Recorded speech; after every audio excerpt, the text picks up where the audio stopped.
যুক্তরাষ্ট্রের ফ্লোরিডায় নিখোঁজের এক সপ্তাহ পর দুই বাংলাদেশি শিক্ষার্থী জামিল লিমন ও নাহিদা সুলতানা বৃষ্টির মৃত্যুর খবর নিশ্চিত করেছে পুলিশ। টাম্পা বে এলাকার একটি ব্রিজ থেকে লিমনের মরদেহ উদ্ধার এবং বৃষ্টির ডিএনএ শনাক্তের পর এই চাঞ্চল্যকর ঘটনার রহস্য উন্মোচিত হতে শুরু করেছে। এই ঘটনায় অভিযুক্ত জামিল লিমনের রুমমেটকে গ্রেপ্তার করেছে দেশটির পুলিশ। কিন্তু কে এই ব্যক্তি, আরও জানাচ্ছেন সাদিয়া সিদ্দিকা।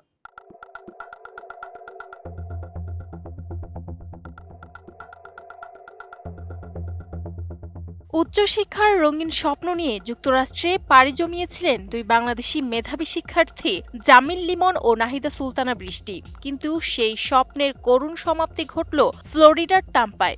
গত 16 April university of south Florida campus সংলগ্ন এলাকা থেকে তারা নিখোঁজ হন।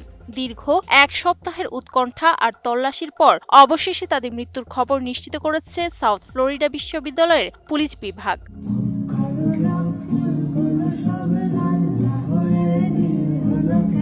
শুক্রবার সকালে টাম্পার হাওয়ার্ড ফ্র্যাঙ্কল্যান্ড ব্রিজ এলাকা থেকে প্রথমে লিমনের মরদেহ উদ্ধার করে পুলিশ। এর কিছুক্ষণ পরই নিখোঁজ শিক্ষার্থী নাহিদা বৃষ্টির মৃত্যুর খবর জানান তার ভাই জাহিদ হাসান প্রান্ত।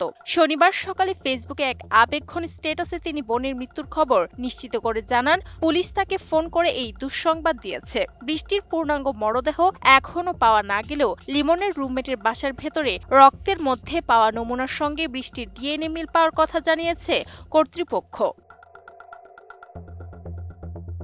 আমি বুঝি নির্মাণের শিল্প, সালাম স্টিল বোঝে ডিউরেবিলিটি। সালাম স্টিল, মোস্ট ডিউরেবল স্টিল। এই নৃশংস ঘটনার মূল সন্দেহভাজন হিসেবে হিশাম সালেহ আবু ঘারবিয়েহ নামে ২৬ বছর বয়সী এক মার্কিন নাগরিককে গ্রেফতার করেছে পুলিশ। হিলসবরো কাউন্টি শেরিফ অফিসের চিফ ডেপুটি জোসেফ মাউরার জানিয়েছেন অভিযুক্ত হিশাম লিমনদের সঙ্গে একই অ্যাপার্টমেন্টে থাকতেন। শুক্রবার সকালে লেক ফরেস্ট কমিউনিটি এলাকায় সোয়াট কর্মকর্তাদের কাছে সে আত্মসমর্পণ করে।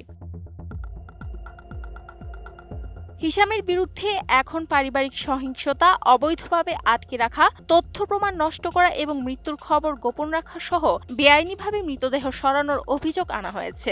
তদন্ত সংশ্লিষ্টরা জানিয়েছেন হিশাম ২০২১ সাল থেকে ২০২৩ সাল পর্যন্ত একই বিশ্ববিদ্যালয় ব্যবস্থাপনে স্নাতক পড়লেও বর্তমানে সেখানে অধ্যয়নরত ছিলেন না। এমনকি এর আগেও ২০২৩ সালে তার বিরুদ্ধে পারিবারিক সহিংসতার অভিযোগ উঠেছিল।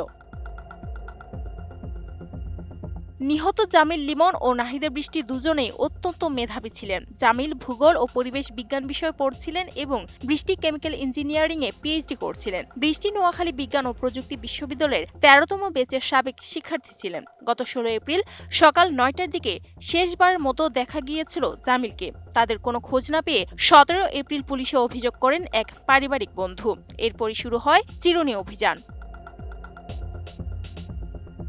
বর্তমানে অভিযুক্ত হিশাম জামিন ছাড়াই হিলসবরো কাউন্টি কারাগারে আটক থাকলেও ঠিক কী কারণে এই হত্যাকাণ্ড ঘটেছে তা এখনও নিশ্চিত হওয়া যায়নি। ময়নাতদন্তের পূর্ণাঙ্গ প্রতিবেদন হাতে পেলেই মৃত্যুর সঠিক কারণ জানা যাবে বলে জানিয়েছে police. Sadia Siddika, ATN news.